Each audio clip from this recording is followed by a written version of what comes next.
आंख वाला तेरे जोबन का तमाशा देखे, दीदे कोर को क्या नजर क्या देखे। मैंने अपनी हुज्जत कायम की है लोगों को आवाज देके, वरना मेरा अपना अकीदा यह है कि महबूब की महफिल को महबूब सजाते हैं। ये जितने आके बैठे हैं ये मुकद्दर पे नाज करें, ये अपनी मर्जी से नहीं आए हैं, मदीने वाले मुस्तफ़ा ने बुला के बैठा रखा, अपनी मर्जी से नहीं आए हैं, हुजूर ने बुला रखा है। और जो इधर उधर टहल रहे हैं वो जरा अपने अमाल पे एक नजर डालें और सोचें कौन सा गुनाह आज सुबह किया था कि हुजूर ने यहाँ तक आने के बाद अपनी महफिल में बैठने नहीं दिया। गौर करें इस बात पर। लिहाजा मेरी गुजारिश है सभी नौजवानों से, आओ हुजूर की महफिल में बैठो और सुनो कि महबूब की महफिल को महबूब सजाते हैं, आते हैं वही जिनको सरकार बुलाते हैं। अल्लाह सलामत रखे। कमेटी भी बड़ी बेदार कमेटी है और हम तो इस कमेटी को दोपहर से भुगत रहे हैं, दोपहर से भुगत रहे हैं। भाई अकबर अली साहब किधर गए? अच्छा आगे ही बैठे माशाअल्लाह, इनसे तो डर लगने लगा। यहाँ तो मोहम्मद अली भाई किसी का हाथ कम चलता ही नहीं, अगर इतना मांगो तो इतना ही दिया जाता है। बहरहाल अल्लाह इस कमेटी को सलामत रखे। हाँ, अगर कोई मेले में घूम के चला जाए तो दिल थोड़ा मत करना कमेटी वालों, ये मत सोचना हमने महफिल सजाई थी वो मेला देख के चला गया। बस इस बात पे खुश रहना कि इस महफिल को सजाने की जिम्मेदारी मुस्तफ़ा ने तुम्हारे हवाले कर डाली है, ये सोच के खुश रहना। और एक बात और बता दूं, अगर हम लाख कहें कि हुजूर हमारे हैं तो क्या होता है? कुछ नहीं। अगर वो एक बार कह दें ये मेरे हैं तो फिर तो बेड़ा ही पार हो जाएगा। वो एक मुरीद कहने लगा अपने पीर साहब से, हजरत जी आप कहते हैं पीर कयामत के दिन अपने मुरीदों को दामन में छुपाएगा और आपका तो पूरा इलाका मुरीद है, इतने मुरीदों को कैसे संभालेंगे? फरमाने लगे जवाब कल मिल जाएगा। तवज्जो है आप लोगों की? सुन रहे हैं ना सारे लोग? बहुत गौर से सुनना। मुरीद कहने लगे जवाब, पीर कहने लगे जवाब कब मिलेगा? आप भी कल देंगे जवाब, जवाब कल मिल जाएगा। कब बोलें? कब? अगर खा पी के आए तभी बोलें, और लंगर के सहारे आए तो बैठे रहे और मुंह खोल के बैठे, अल्लाह जाने कब लुकमा मुंह में आ जाए। जवाब कब मिलेगा? अल्लाह सलामत रखे। कब? कल जवाब मिलेगा। मुरीद मुतमईन हो गया कि पीर साहब कल बताएंगे। था देहाती किसान आदमी, रात गुजरी सुबह हुआ सवेरा, उसने हल लिया बैल लिए खेत पे चला गया। लेकिन जहन में बात थी कि पीर साहब ने कहा था जवाब कल मिलेगा, इसी चक्कर में हल चला रहा था। इतने में शोर करते करते खाना लेके बीवी पहुंच गई। का मियां सुनते हो? का क्या बात? का रात तुम्हारे पीर को चोरी करते हुए लोगों ने पकड़ लिया। क्या करते हो? अल्लाह सलामत रखे। जो बोले उनकी नस्लें आबाद हो। क्या करते हुए? चोरी करते हुए का लोगों ने आपके पीर को पकड़ लिया। तो वो कहने लगा चुप हो जा, दुनिया चोर हो सकती है, मेरा पीर चोर नहीं हो सकता, मेरा पीर चोर नहीं हो सकता। उसने कहा क्या कहते हो? कहा हाँ मेरा पीर चोर नहीं हो सकता। उसने जल्दी से खाना तो रखा, तेजी से घर आया, क्या देखा चौराहे पे लोगों ने पीर को बांध रखा है, घेर रखा है चारों तरफ से। लोग कहते थे इसका सर मूंडा जाए, कोई कहता था चेहरा काला किया जाए। जाके कहने लगा यार बताओ तो सही मेरे पीर का यह हाल क्यों किया है? कल रात चोरी करते हुए पकड़ा गया। जब इतनी बात मुरीद ने सुनी है, कहता तुम झूठ बोल रहे हो, मेरा पीर चोर नहीं हो सकता है। कहा नहीं नहीं हमने रंगे हाथों पकड़ा है। कहा तुम नहीं जानते, मेरे पीर से पूछो, कोई इसमें राज रहा होगा, मेरा पीर चोर नहीं हो सकता। जब मुरीद ने पीर का चेहरा देखा, कहा मुर्शिद बता तो सही क्या वाकई तुमने चोरी की है? कहा तू क्या कहता है? कहा मेरा दिल कहता है कि दुनिया चोर हो सकती है लेकिन मेरा पीर चोर नहीं हो सकता। उसकी आंख में आंसू आ गए। उसने कहा तू सच कहता है, तेरा पीर चोर नहीं हो सकता। कहा फिर बताओ तो सही ये हुआ क्या है? उसने कहा कल तूने मुझे से कहा था, बताओ तो सही मुर्शिद, पूरा इलाका तुम्हारा मुरीद है और कहते हैं कि पीर अपने मुरीद को सबको जन्नत में लेके जाएगा, इतने मुरीदों को कैसे लेकर के जाओगे? तो पीर साहब ने कहा था, मैंने तेरे इसी सवाल का जवाब दिया है। कहा मैं समझा नहीं। कहा सच ये है कि रात में चोरी करने लगी गया था, एक शख्स के घर में गया ताकि वो मुझे पकड़े और मुझे चोर कहे, फिर ये देख कितने मुझे चोर मानने वाले हैं। उसने कहा सुन, जितने मुझे चोर कह रहे हैं ये मेरे सच्चे मुरीद नहीं है, जिसने मुझ पे एतमाद किया है वही सच्चा मुरीद है जो जन्नत में जाएंगे। मैं इनको लेकर नहीं जाऊंगा बल्कि मैं तेरा हाथ पकड़ के तुझको जन्नत में लेके जाऊंगा। नारे तकबीर, नारे रिसालत, जश्न ईद मिलादुन नबी, जश्न पैगामे दादुस सरिया, नारे तकबीर, नारे रिसालत।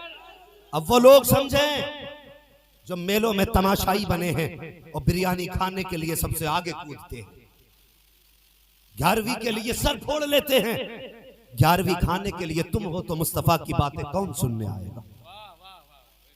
अगर दम रखते हो खाने का तो फिर सुन के दिखाओ, और अगर नहीं सुन सकते तो कम से कम गुनाह न करो, अपने घर चले जाओ।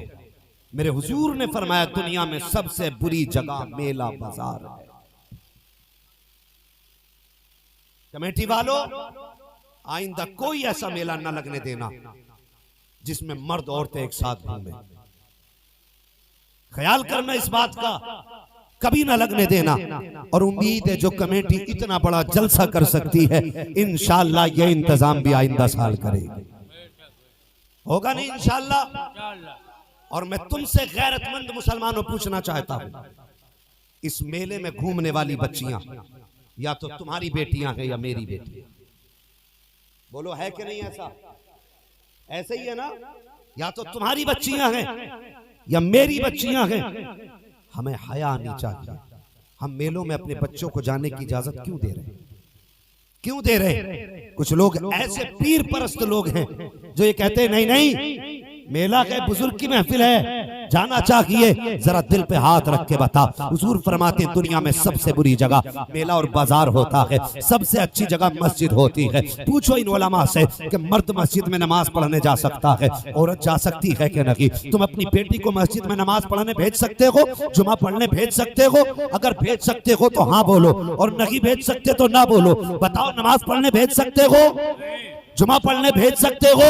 क्यों नहीं भेज सकते? क्योंकि इस्लाम ने इनको रोक रखा है। रोका किस लिए? इसलिए कि मर्द औरत अगर मस्जिद में एक जगह जमा होंगे तो गुनाह का इम्कान है। जो इस्लाम बेटी को मस्जिद में गुनाह के डर से जाने की इजाजत नहीं देता, वो इस्लाम तेरी मेरी बेटी को मेले के अंदर जाने की इजाजत कैसे दे सकता है? सुभान अल्लाह, सुभान अल्लाह, वाह वाह।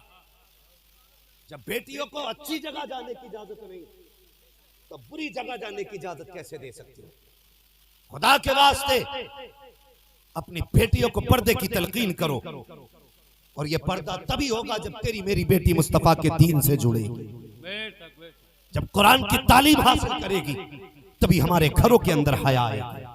और खुदा की कसम, और सुन, नबुव्वत का दरवाजा बंद है, विलायत का दरवाजा बंद नहीं है। अरबाबे मिंबर की तवज्जो चाहिए। नबुव्वत का दरवाजा बंद है, विलायत का दरवाजा बंद। सारे बोले न बंद नहीं है। नबी नहीं आ सकता, वली आ सकता है कि नहीं? अब बताओ, जितने वली हैं ये आसमान से उतरे या माँ की गोद में जन्म लिए? अल्लाह सलामत रखे जो बोले खुदा उनको आज की रात के सदके में मुस्तफा का मदीना दिखा दे। आसमान से उतरे या माँ की गोद से उतरे ना। आज हम किसे ढूंढ रहे हैं? आज कहते हैं फिर से कोई मखदूम सिमना आ जाए, फिर से कोई मखदूम माहिमी आ जाए, फिर तमन्ना है फिर से कोई गरीब नवाज आ जाए, फिर से कोई साबिर कलियर आ जाए। हर एक की ख्वाहिश है फिर से कोई महमूद गजनवी आ जाए। कौन नहीं चाहता आज भी पावर वाले बेटे हों, शान वाले बेटे हों, लेकिन चाहते सब हैं, लेकिन हालात किसी के नहीं है। याद रखो, बेटे शान वाले तभी होते हैं जब माए शान वाली होती है। बेटी मेले में घूमे और बेटा मोहम्मद बिन कासिम पैदा होगा, हो सकता है? नहीं हो सकता। खुदा की कसम आज उस जात की महफिल में बैठे हुए हो, उस जात की महफिल में बैठे हुए हो जो हर ईमान वाले के दिल का चैन है, हर आशिक के दिल का करार है। और दुनिया बिला वजह नारा नहीं लगाती और हर आशिक बोलता है बस्ती बस्ती करिया करिया, तारू करिया तारू और जोर से बस्ती बस्ती करिया करिया। तारू करिया तारू फख्र करो फख्र अजहर पे। खुदा की कसम सीना चौड़ा करके कहता हूँ, कोई पीर इसलिए बना कि उसका बाप पीर था, हाय हाय हाय कोई पीर इसलिए बना कि खानदान की 7वीं पुश्त में पीर था। किसी को इस बात पे फख्र था कि मेरे 13वीं पीढ़ी में फला वली हुआ गए। अपने फख्र अजहर को सलाम न करें जो खुद भी वली, जिनका बाबा भी वली, जिनका दादा भी वली, जिनका नाना भी वली, जिनका परदादा भी वली, जिनके दादा का दादा भी वली, जिनके शजरे में 7 पुश्तों तक विलायत का शजर नजर आता है, उसी दुनिया अख्तर रजा अजहरी मियां कहा करती है। वाह वाह अल्लाह अकबर अल्लाह या रसूलल्लाह तारू करिया तारू करिया अल्लाह अकबर या रसूलल्लाह अल्लाह हम सबको मेरे मुर्शिद के फैजान से माला माल फरमा दे। सुने मेरी बात, हर जात को समझने के लिए उसका बैकग्राउंड समझा जाता है, बैकग्राउंड समझा जाता है। हजरत दी बहुत चिढ़ते थे लोग मेरे मुर्शिद से, बहुत चिढ़ते थे। कुछ को हैजा था, कुछ को जुकाम थी, कुछ को नजला था और कुछ तो कैंसर में ही मर गए। लेकिन फख्र अजहर की शख्सियत को कोई नीचा ना कर सका, नीचा ना कर सका। और आज तक खुदा की कसम बरेली से सदा आती है और वो सदा मेरे रजा की चौखट से आती है कि तुमने क्या समझ के अख्तर को झुकाने की कोशिश की थी। तुमने जाना नहीं, अख्तर रजा अहमद रजा का लाडला है, अहमद रजा गौसुल वरा का लाडला है और गौसुल वरा मुस्तफा जाने रहमत का लाडला। हाँ, हर एक का बैकग्राउंड समझने की जरूरत है, समझे? पता चला। अल्लाह माफ करे, पीर सोच समझ के पकड़े करो, सोच समझ के। अल्लाह सलामत रखे। बहुत से जवान आके बैठ गए, अल्लाह आपकी नस्लों को आबाद रखे। और यकीन जानो हुजूर ने बुला लिया, हुजूर ने बुला लिया। कि कोई ये ना कहे हम बात बोला था तो आए ना, ये मुस्तफ़ा के बुलाए हुए बैठे। हाँ, हुजूर के बुलाए हुए बैठे हैं। सुने, मैं अर्ज कर रहा था कौम के हालात नागुफ्ता भी है। अरबाब मिंबर से ये मेरी गुफ्तगू है, मेहरबानी करें, जब कौम किसी का मुरीद होना चाहे ना तो ऐसा पीर ढूंढ के लाया करो जिसके अंदर शराइत पाए जाए। हाँ, मैं ये नहीं कहता वो सैयद हो, मैं ये नहीं कहता वो आला हजरत ही का बेटा हो, कोई हो, लेकिन पीर के शराइत पूरे होने चाहिए। हाँ, और एक नजर और भी रखनी है, पीर ऐसा हो जिसकी नजर जेब पे ना हो, तुम्हारे दिल पे नजर हो, ऐसा पीर होना चाहिए, नजर जेब पे ना हो। हमने तो साहिब ऐसे ऐसे देखे हैं। अब्बा का विसाल करीब आया, बेटा शतरंज खेल रहा था, बाप की सांसें अटकने लगी। अब्बा ने कहा जाओ मेरे बेटे को बुला के लाओ। बेटा क्लीन शेव है, सुन्नत भी नहीं है, दाढ़ी भी पूरी नहीं है, पूरी क्या निकल के आई थी, बार बार मुंडाई गई। लेकिन अब्बा के मरने का वक्त आ गया, बाप ने बेटे का हाथ थामा, तुझे मेरी गुद्दी संभालनी है, मेरी कुर्सी संभालनी, दाढ़ी रख लेना। उसी दिन से बस बाप कह के मर गया, बेटा पीर हो गया। पीर ऐसे नहीं बना जाता है, खुदा की कसम देख, पीर बनने के लिए कितने बड़े बड़े पापड़ पेलने पड़ते हैं, कितने बड़े लोहे के चने चबाए जाते हैं। और यार अपनी खुशियों को मिटाया जाता है तब पीर बना जाता है, अपने ख्वाबों को त्यागा जाता है तब पीर बना जाता है, पहले मुस्तफा का हुआ जाता है तब पीर बना जाता है। जब तुम आका के हो जाते हो फिर जमाना तुम्हारा हो जाया करता है। अल्लाह अकबर। फख्र अजहर की बात करनी है, कौन है फख्र अजहर? आओ जिनके घराने की बात करूं। अल्लाह अकबर। सैयदी सरकार ताजुश शरिया, जिनकी अपनी जात पे गुफ्तगू बाद में करूंगा, पहले आपके जद्दे अमजद की कहानी सुनाऊं। कौन है आपके जद्दे अमजद? लोग कहते थे आला हजरत वली नहीं थे, उनके पास कोई करामत नहीं थी, वो जबान को लगाम दे, कहीं तेरे ईमान का जनाजा न निकल जाए। तू नहीं जानता है। मेरा ईमान सुन्नियों के दिलों का धड़कन है, मेरा ईमान सुन्नियों के दिलों की धड़कन है, मेरा ईमान आशिकों की आंखों का नूर है। तूने किसके बारे में ये बात कही है? आला हजरत साहिब करामत न थे, खुदा की कसम वो सिर्फ साहिब करामत नहीं थे, बल्कि जिसने उनके हाथ में हाथ दे दिया वो भी साहिब करामत हो जाता था, साहिब करामत हो जाता था। कौन है आला हजरत? खुदा की कसम देख तो सही उनको मुस्तफा से इश्क कितना था। आज लोग आके शजरे गिनाया करते हैं, मेरा शजरा फला पीर से मिलता है, मेरा शजरा फला पुश्त में जाके मिलता है। खुदा की कसम अगर अमल अच्छे ना हो तो फिर शजरे दिखाने से फायदा क्या है? अगर निस्बतें सच्ची होती हैं तो शजरे पीछे रह जाते हैं। आओ तुम्हें बताता चलूं, यही शहर बरेली है, इसी शहर बरेली में आला हजरत का शहजादा सैयदी सरकार मुफ्ती आजम हिंद मुस्तफा रजा रहा करते हैं। अल्लाह अकबर। रातों रात इबादत का अपना उसूल था। एक दिन ना एक शख्स गुजर के आपके कमरे के पीछे से जा रहा था, तो कमरे के पीछे रोशनदान था, रोशनदान में उसने देखा बड़ी सफेद लाइट निकल रही है। वो दौर लाइट का दौर नहीं था, वो बिजली का दौर नहीं था, वो साहिब चरागों का दौर था, वो तो मोमबत्ती का दौर था, वो कंदीलों का दौर था। जब उसने देखा लाइट जल रही है, इतनी सफेद लाइट, अल्लाह अकबर, उसने झांक के देखा तो क्या देखता है? ये सफेदी किसी बल्ब की नहीं है, ये सफेदी किसी लाइट की नहीं है। उसने देखा कि मुफ्ती आजम नीचे बैठे हुए हैं, कोई बुजुर्ग तख्त पे बैठे हुए हैं, और जो रोशनी थी वो उन बुजुर्ग के चेहरे से निकल रही थी। ये देख करके चला गया। सुबह वो आए चिलम भरने के लिए, सरकार मुफ्ती आजम हिंद के हुक्के की चिलम ली, चिलम भर के लाए। कहने लगे हजरत एक बात बताओगे? कहा कौन सी बात? कहा हजरत रात में निकल के गया था तो यहाँ पे कोई बुजुर्ग बैठे थे। वो कौन थे? आप नीचे बैठे थे, वो ऊपर बैठे थे। मुफ्ती आजम ने फरमाया जाओ जाओ अपना काम करो। पीर अक्सर यही कह के टाल दिया करते हैं, जाओ जाओ अपना काम करो। कुछ मुरीद मुंह लगे होते हैं, जैसे अकबर अली भाई हैं, अपने पीर से जो कह दे वो हंस कर टाल देते हैं। वहां पे अदबी नहीं देखी जाती, वहां सामने वाले का इश्क देखा जाता है। सामने वाले ने कहा हजरत जी जब तक बताओगे जाऊंगा नहीं। तो मुफ्ती आजम ने फरमाया था पूछना चाहता है तख्त पे कौन बैठा था?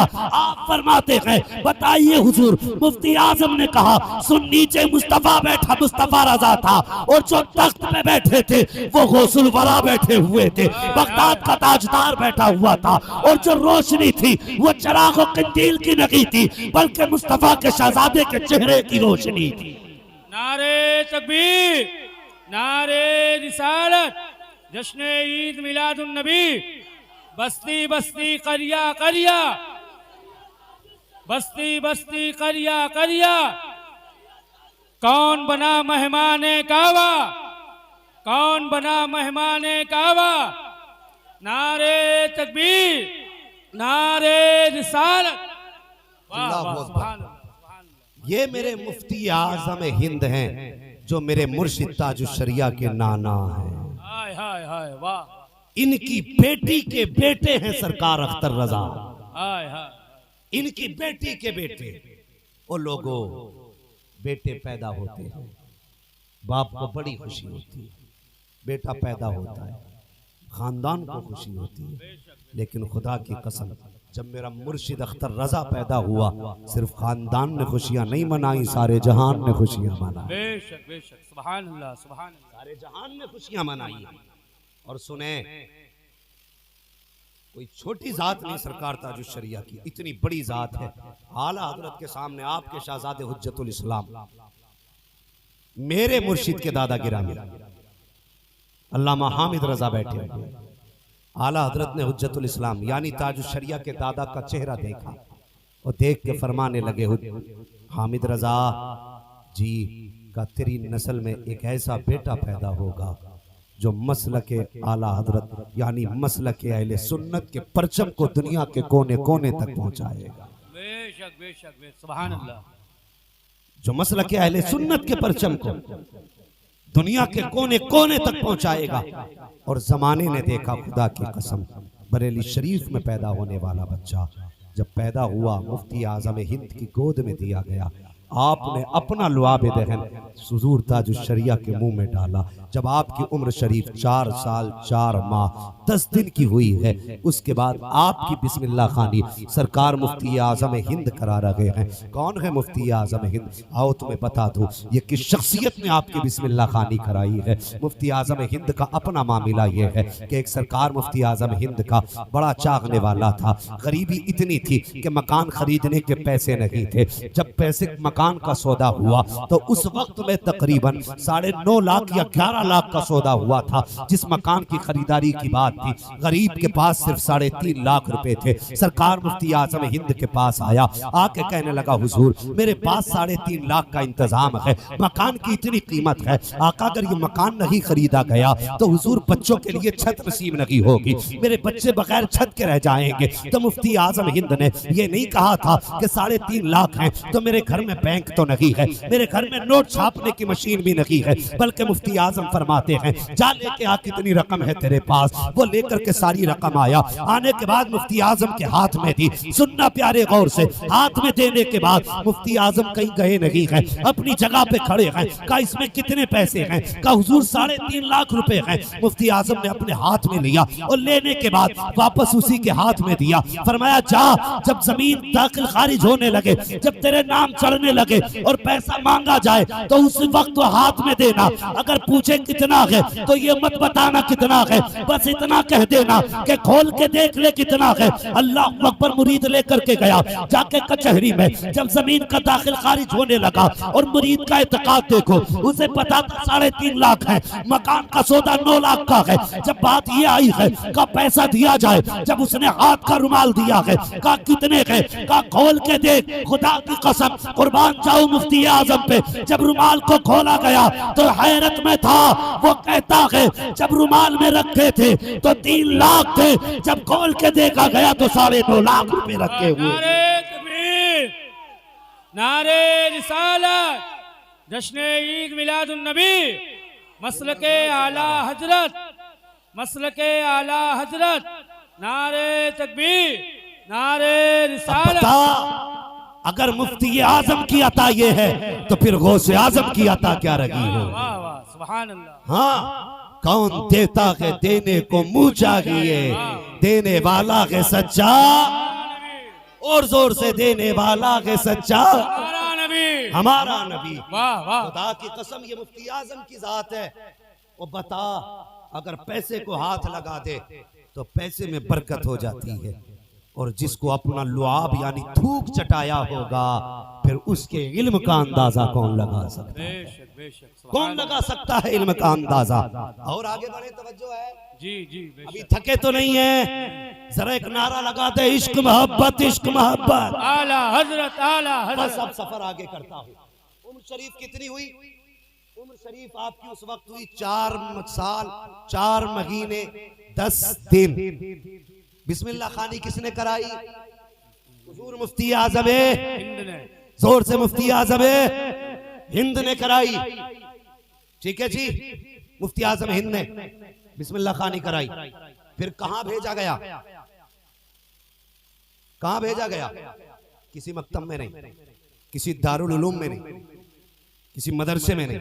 बिस्मिल्लाह खानी हुई तो आपकी अम्मी आके खड़ी हो गई, कहने लगी अब्बा जी अपने बेटे अख्तर रजा को कुरान में खुद पढ़ाऊंगी। बेशक बेशक सुभान अल्लाह। अब बताओ क्या माओ की तरबियत थी,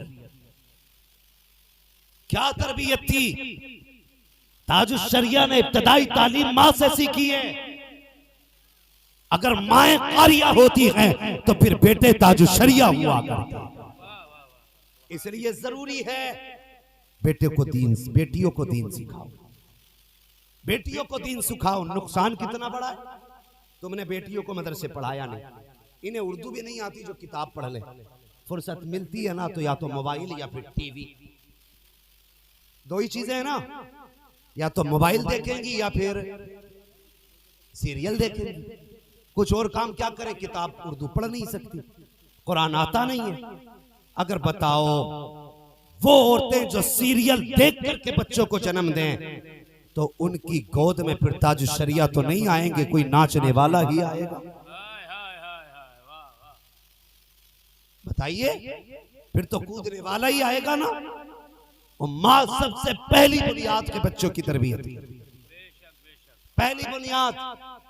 जाके बीवियों को मत डांटना, जाना है जाके डांटना है तो बेटियों को डांटना। इसलिए कि जब हर बंदा अपनी बेटी को समझाएगा तो किसी की बीवी बेअमल नहीं होगी। हम करते क्या है, बेटी को 11 बजे तक सुलाते, बीवी को फजर में उठाते। तूने 11 बजे तक सुलाने की आदत डाल ली, पराए घर जाके वो फजर में कैसे उठेगी? इसलिए बेटियों को सुबह उठाया करो, फजर में बेटियों को उठाया करो, बेटियों की परवरिश अच्छी तरह करो। इसलिए कि जब बेटियां पारसा होती हैं ना तो सिर्फ एक पुश्त नहीं 7 पुश्ते सवर जाया करती, 7 पुश्ते सवर जाया करती हैं। आज की बेटियों का हाल देखो, इन्हें शीशे से फुर्सत नहीं, इन्हें कंगे से फुर्सत नहीं। माँ कहती है बेटी खाने को लेट हो रहा है, जल्दी कर खाना बनने रख। कहती माँ अभी आई, या तो सीरियल में लगी है, या मोबाइल में लगी है, या फिर अपने सिंगार में लगी है। ए मेरी बहन, तेरी माँ ने तुझे इसी दिन के लिए पाला था। अगर आज उसके हाथ बटाने का दिन आए तो उससे कहते मैं काम में हूँ, मैं अभी आ रही हूँ, मुझे सिंगार करना है, मुझे अभी अपना चेहरा संवारना है। इस दिन के लिए माँ ने तुझे पाला था। ए मेरी कौम की बेटियों, अगर कनीज़े फातिमा बनना है तो माँ को जवाब न दिया करो, माँ से इंतजार न कराया करो। ये तेरी माँ है, जब तुझे दूध पिलाती थी तो ये सोचा करती थी बेटी पढ़ेगी तो बने मेरा सहारा बनेगी, ये जवान होगी तो मेरा हाथ बटाया करेगी। बाप ने जब तुझे परवरिश दिया था तो ये सोच के किया था कि मेरी बेटी जवान होगी तो बाप का अरमान बनेगी, जब बेटी होश में आएगी तो बाप की शान बनेगी। ये मेरी कौम की बेटी, एक एक कदम संभाल के रखना है, एक एक कदम संभाल के रखना है। अगर तेरा कदम बहक गया तो सिर्फ तू बर्बाद नहीं होगी, बल्कि तेरे साथ साथ तेरे बाप की इज्जत चली जाएगी, तेरे भाई की आबरू लुट जाएगी, तेरा खानदान रुसवा हो जाएगा। सिर्फ अकेली तू अपनी इज्जत की जिम्मेदार नहीं है, बल्कि खानदान की इज्जत की जिम्मेदार तू है, भाई का वकार तू है, बाप की शान तू है, खानदान की आन तू है, बरादरी की जान तू है। इसलिए तुझे आवारा बन के नहीं जीना है, अगर जीना है तो कनीज़े फातिमा ज़हरा बन के जीना।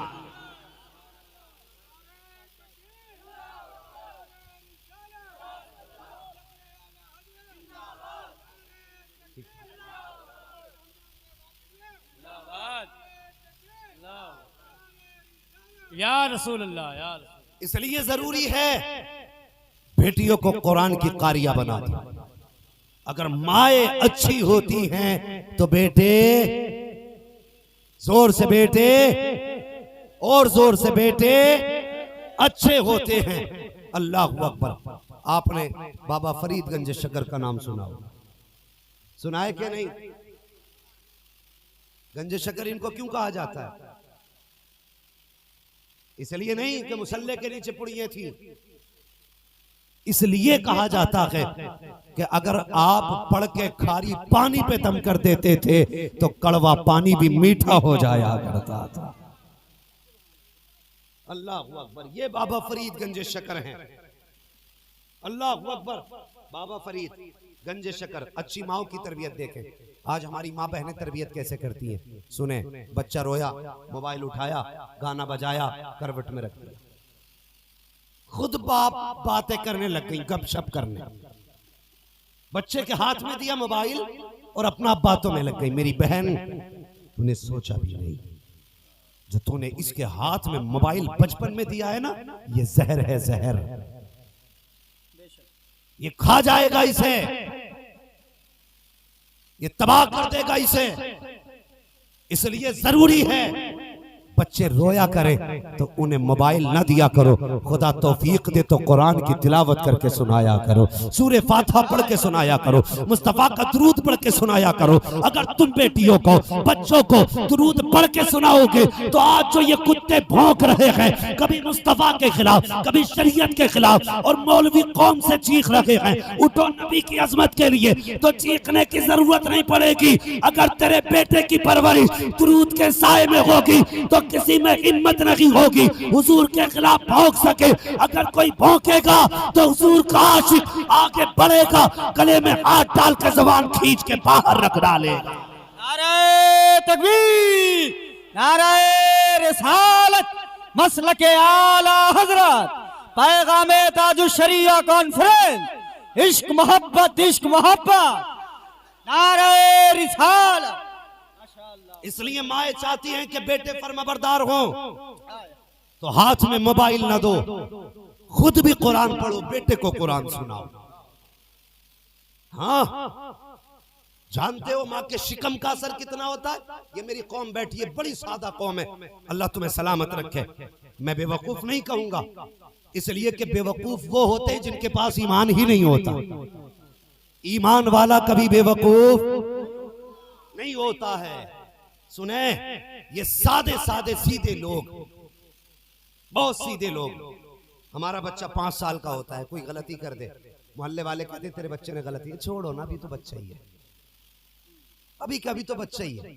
8 साल का ऊंट हो गया वो, फिर गलती की, माने फिर कहा छोड़ो ना, अभी तो बच्चा है, अभी क्या उम्र है, जब उम्र आएगी सवर जाएगा।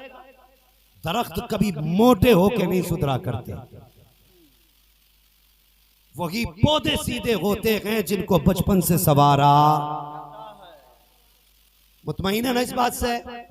वही पौधे सीधे होते हैं जिन्हें बचपन से सवारा जाता है। हम 8 साल में कहते नहीं अभी तो बच्चा छोटा है, जब बड़ा होगा समझ जाएगा। 12 साल का हो गया, घर में डेला फेंक के आ गया, पड़ोसी ने कहा इसने मेरी मुर्गी मार दी, नहीं बच्चा बच्चा है। सुनो, बच्चे की परवरिश 12 साल से नहीं होती है, बल्कि बच्चा जब माँ के शिकम में आता है तब से परवरिश के दिन शुरू हो जाते हैं बच्चे के। माँ जो करती है उसका असर बच्चे पे पड़ा करता है, माँ जितना करती है उसका असर बच्चे पे पड़ा करता है।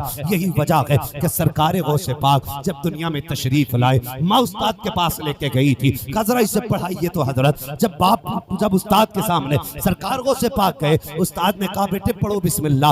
आपने बिस्मिल्लाह पढ़ा और पढ़ने के बाद जब पढ़ना शुरू किया है 17 पारे पढ़ डाले। उस्ताद ने कहा बेटे जितने पारे इतने पारे जहां से सीखे हैं बाकी पारे भी वही पढ़ लेता। वो कहता हजरत जी जिस मदरसे में ये सीखे हैं उसमें इतनी की पढ़ाई थी, अगर 30 पारे पढ़ाए जाते तो अब्दुल कादिर 300 पारे उसी मदरसे से सीख लेता। कहना क्या चाहते हो? वो कौन सा मदरसा है जिसमें 17 पारे पढ़ाए गए? वो से पाक कहते हजरत जी मेरी माँ 17 पारों की हाफिजा है, और जब मैं माँ के शिकम में था मेरी माँ कुरान पढ़ा करती थी। मैंने माँ के पेट के अंदर कुरान सुन सुन करके 17 पारे हिफ्ज कर डाले थे। तुमसे किसने कह दिया 12 साल का सुधरेगा? ये 12 साल ही के सुधरने का तो नतीजा है। जो जवान अंडरवियर पहन के नंगा नहाता है, ये 12 साल के बाद की परवरिश का नतीजा है। जो बहनों के सामने खुले बदन भाई आते हैं, अगर इसकी परवरिश माँ के पेट से की गई होती तो कभी बहन के सामने ये नंगे सर तक नहीं आता। गलती की है हमने कहीं ना कहीं, हम बहके हैं कहीं ना कहीं, जिसकी वजह है। और यार एक दौर ऐसा भी देखा है इसी दुनिया ने कि बेटा बाप के सामने बैठ नहीं पाता। ये दौर भी इस दुनिया ने देखा है। और ये इज्जत तब आई जब पैगंबर ने आके बाप का वकार सिखाया था। बेटा बाप के सामने बैठता तक नहीं था। आज शर्म आती है, ये जुमले मुझे नहीं बोलने चाहिए लेकिन जरूरी समझता हूं इसलिए बता रहा हूं। आज बाप के सामने बेटा कहता वो मेरी गर्लफ्रेंड लगती है, बेटी माँ के सामने कहती नहीं नहीं वो मेरा बॉयफ्रेंड है, और बाप कहता नहीं ये दौर ही ऐसा है। और गैरत कर, ये दौर ऐसा नहीं है, खुदा की कसम आज भी जमीन पे अच्छे लोग खत्म नहीं हुए हैं। कितने घर ऐसे हैं आज भी, जरा पर्दा हटा के देख, किसी के चेहरे में तुझे खातून जन्नत की शहजादी नजर आएगी, किसी के चेहरे में तुझे हजरत सुगरा की कनीज नजर आएगी, किसी के चेहरे में तुझे राबिया बसरिया का किरदार नजर आएगा। आज भी पर्दे हटा तो कोई तुझे गुलाम अब्दुल कादिर नजर आएगा, कोई तुझे गुलाम गौस नजर आएगा। आज भी अच्छे लोग खत्म नहीं हुए। शर्म नहीं आती? बैठना तो बड़ी, खड़ा होना बड़ी बात है। आज बाप के सामने बेटे मुंह लगा रहे। ये जवानों, बाप की इज्जत करो, बाप की कदर करो। मर्तबे जितने भी मिलते हैं माँ बाप की दुआओं से मिला करते हैं।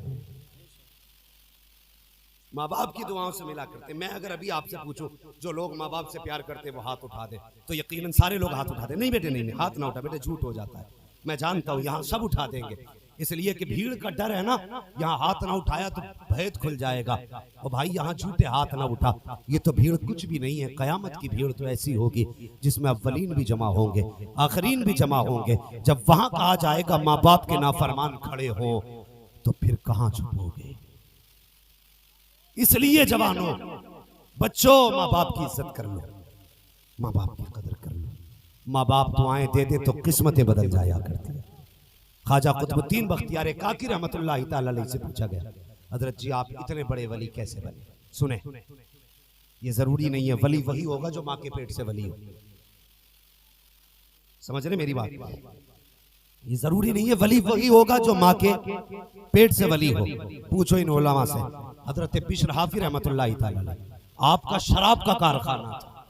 हजरत फुजैल बिन अयाज रहमतुल्लाह तआला अलैह, आप डाकुओं के सरदार थे, लेकिन जब तौबा की है, खुदा की कसम, फुजैल बिन अयाज हजरत गौसुल आजम के सिलसिले के तीसरी चौथी पीढ़ी में ऊपर जाके आया करते। ये फुजैल बिन अयाज बने। और हजरत बिश्र हाफी अपना शराब का कारखाना, शराब का कारखाना। और जानते हो कितनी नेकी काम आ गई? जवानों सुनो, पूरी जिंदगी मोबाइल पे गुजर गई, हम नहीं बदले।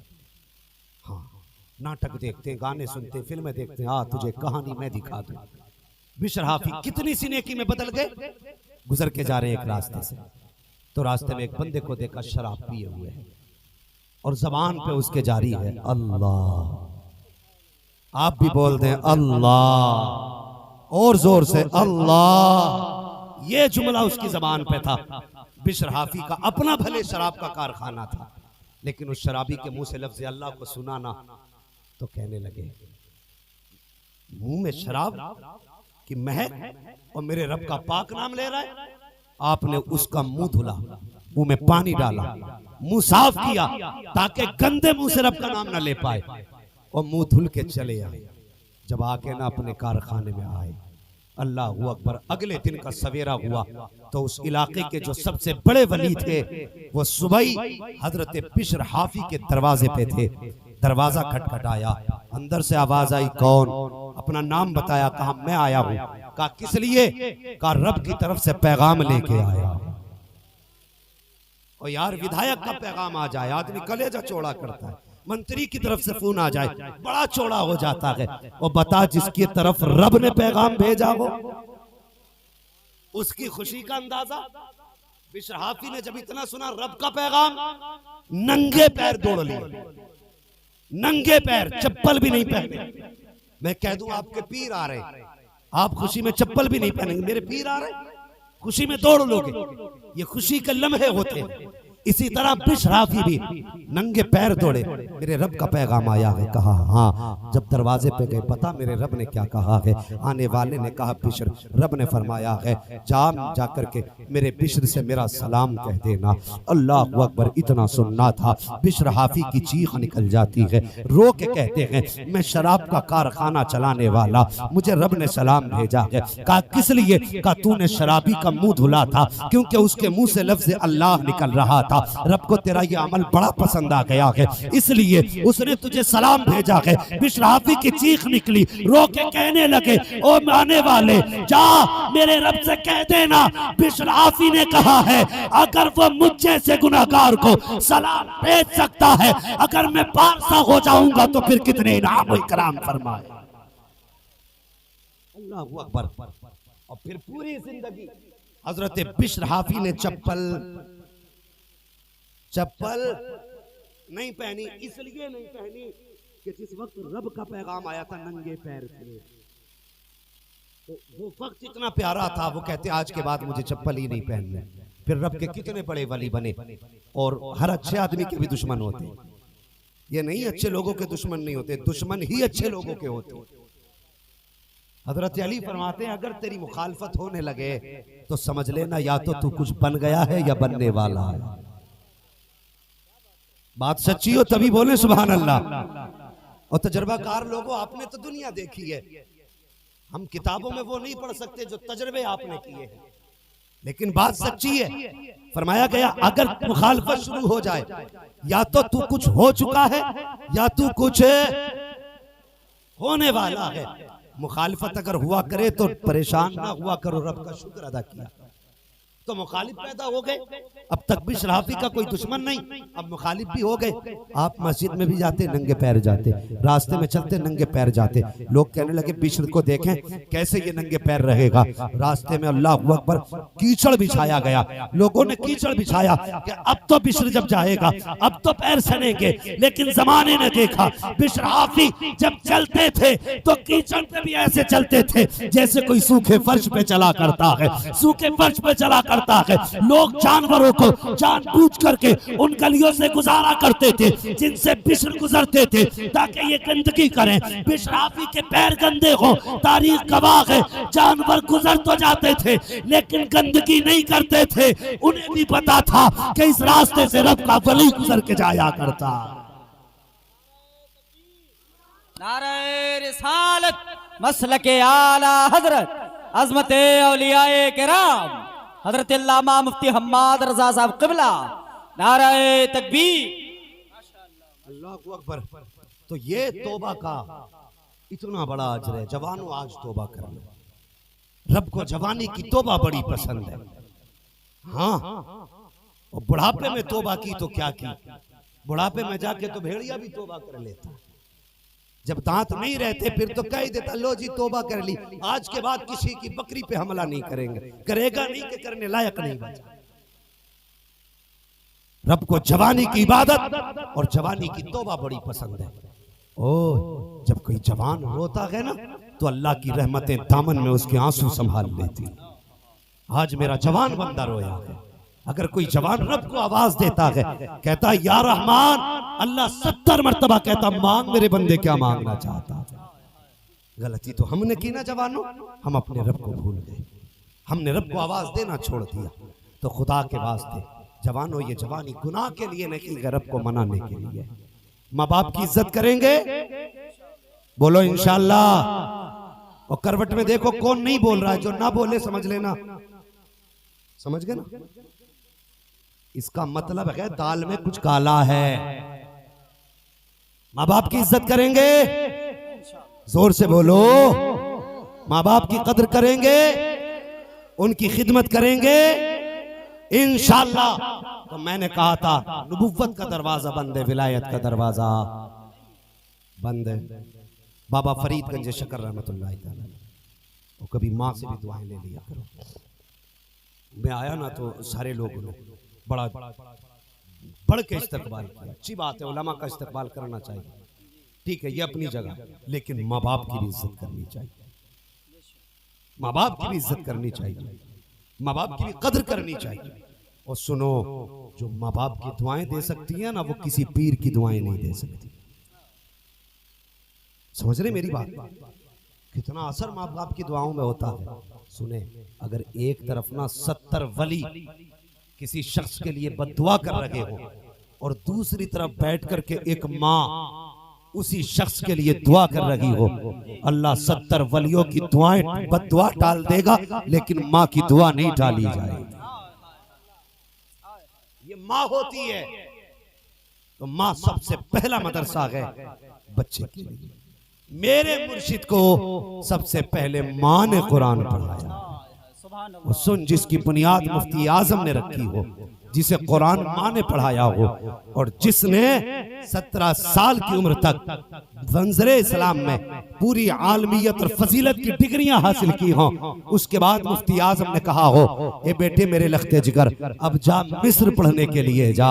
अल्लाह अकबर। मिस्र वो जमीन है जहाँ पे लोग सिर्फ ठप्पे लगवाने जाते हैं, काबिल बनने नहीं, सिर्फ सनद लेने के लिए जाते हैं। और सनद मिल जाती है तो लोग फख्र से देखा करते हैं कि ये मिस्र पढ़ के आया है, ये ऑक्सफोर्ड पढ़ के आया है, ये TMU में पढ़ करके आया है, ये जामिया मिल्लिया में पढ़ करके आया है, अगर यूनिवर्सिटी में पढ़ के आए तो लोग इज्जत दिया करते हैं। अगर कोई ऐसी यूनिवर्सिटी में पढ़ा हो जिस यूनिवर्सिटी का रैंकिंग नंबर 1 हो, जो दुनिया में 1 नंबर की यूनिवर्सिटी हो, और उसमें जाने के बाद उसने वो मेहनत की हो कि 3 साल के बाद 40,000 बच्चे जिस यूनिवर्सिटी में पढ़ते हो, 40,000 बच्चे जिस यूनिवर्सिटी में पढ़ते हो, उन 40,000 में जब रिजल्ट आउट हुआ और ऐलान किया गया कि 40,000 में 1 नंबर पे कौन आया है, तो अजहर के असातिज़ा ने कहा था कि 1 नंबर पर कोई अरब का नहीं आया है, कोई ईरान का नहीं आया है, कोई इराक का नहीं आया है। जो 1 नंबर पे आया है वो कोई और नहीं है बल्कि आला हज़रत के घराने का शहजादा आया है। नारे तकबीर, नारे रिसालत, मसलके आला हजरत, पैगामे ताजु शरिया कॉन्फ्रेंस, अजमते सरकार ताजु शरिया, नारे रिसालत। अल्लाहु अकबर। ये शान मेरे फख्र अजहर की है। 40,000 बच्चों में 1 नंबर लाना मजाक बात है? बताइए, मजाक बात है? खुदा की कसम ऐसा लग रहा था कि सीना अख्तर रजा का था, इल्म उसमें अहमद रजा का था। और आज तक मेरे मुर्शिद की आप सारी इबारतें पढ़ डाली।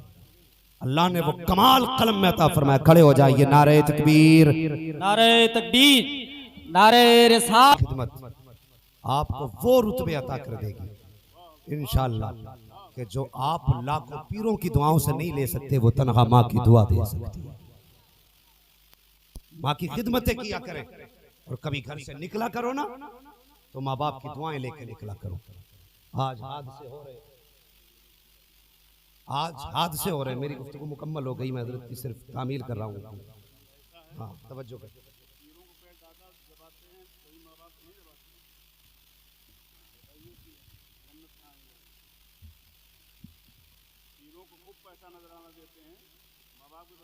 नसीहत आमेज़ गुफ्तगू आप सुन लें। हाँ, तो मैं अपनी गुफ्तगू को इख्तिताम की तरफ लेके जा रहा था। इसलिए ज़रूरी है कि हम अपनी बच्चियों को अच्छी तालीम दें। जब माएँ अच्छी होंगी तो नस्लें अच्छी होंगी। बात सच्ची है ना? माएँ अच्छी होंगी तो नस्लें अच्छी होंगी। जब माँ पारसा होगी तो फिर बेटा खालिद बिन वलीद आएगा। माँ नेक होगी तो बेटा मोहम्मद बिन कासिम आएगा। माँ नेक होगी तो बेटा तारिक बिन जियाद आएगा। अब कब तक सिर्फ दुआओं के लिए हाथ उठाओगे? कब तक कहोगे या अल्लाह भेज किसी को भेज? अब आसमान से कोई नहीं उतरने वाला, या तो तेरे घर से निकलेगा या मेरे घर से निकलेगा। और ये तभी निकलेगा जब तेरी बेटी का किरदार फातिमा ज़हरा जैसा होगा, तब उसकी गोद में इमाम हुसैन का गुलाम आएगा। जब तेरे बेटे का किरदार मौला अली जैसा होगा तो उसके गोद में फिर गुलाम अब्दुल कादिर जिलानी आएगा। इसलिए जरूरी है माँ बाप की इज्जत करें, माँ बाप की कदर करें, माँ बाप से प्यार करें। हाँ, आज मैंने इतनी देर गुफ्तगू की, उसका माँ हसल यही था कि नबुव्वत का दरवाजा बंद है, विलायत का दरवाजा बंद नहीं। आज भी हम नेकियां करें, इंशाअल्लाह अल्लाह रब्बुल इज्जत हमें विलायत के मर्तबे पे फाइज फरमा देगा। हाँ, लेकिन याद रखिए, माँ बाप को छोड़ के जब हज कबूल नहीं तो विलायत कहाँ से मिलेगी? कितने पीरों के तो अपने घरों के हालात अच्छे नहीं, अपने घरों के हालात अच्छे नहीं, बाहर कुतब बने घूमते हैं, अपने घर में माँ बाप रो रहे हैं। खुदा के वास्ते शरीयत की तलवार है, जब ये चलती है तो बराबर चला करती है, ये चेहरे देख के नहीं चलती। अगर माँ की ताजीम एक अनजान पे लाजिम है तो जानने वाले उलमा पे भी लाजिम है। हाँ, शर्म आती है जब कोई कहे फला हाफिज जी ने माँ को डांटा है, तो तकलीफ होती है हाफिज हो के माँ को डांटे ना। हमें तो बताया गया माँ के कदमों के नीचे, माँ के कदमों के नीचे बाप जन्नत का। सुभान अल्लाह। पता तो सभी को है, अमल भी करते हैं ना इस बात पे? करते कि नहीं? अमल करना, कोशिश करना। या अय्युहल्लज़ीना आमनुत्तकुल्लाह व कूनू मअस सादिकीन। ऐ ईमान वालो, अल्लाह से डरो और सच्चों के साथ हो जाओ। अल्लाह से डरना है। सच्चों के साथ होने का मतलब यह है वलियों से अपने रिश्ते मजबूत करो, और रिश्ते मजबूत करने का मतलब जैसे उनके किरदार शरीयत की रोशनी में बिल्कुल दुरुस्त थे, ऐसे ही अपने किरदार हमें शरीयत की रोशनी में बेहतर करने हैं। बस जो हुए गलत उनको माफ फरमाए रब्बे कायनात। जिंदगी ने दिया साथ, फिर होगी मुलाकात। सारे लोग कलमा शरीफ पढ़ लीजिए, ला इलाहा इल्लल्लाहु मुहम्मदुर रसूलुल्लाह, अस्तगफिरुल्लाह रब्बी मिन कुल्ली ज़ंबिन व अतूबु इलैह। अस्सलामु अलैकुम व रहमतुल्लाहि व बरकातुहू।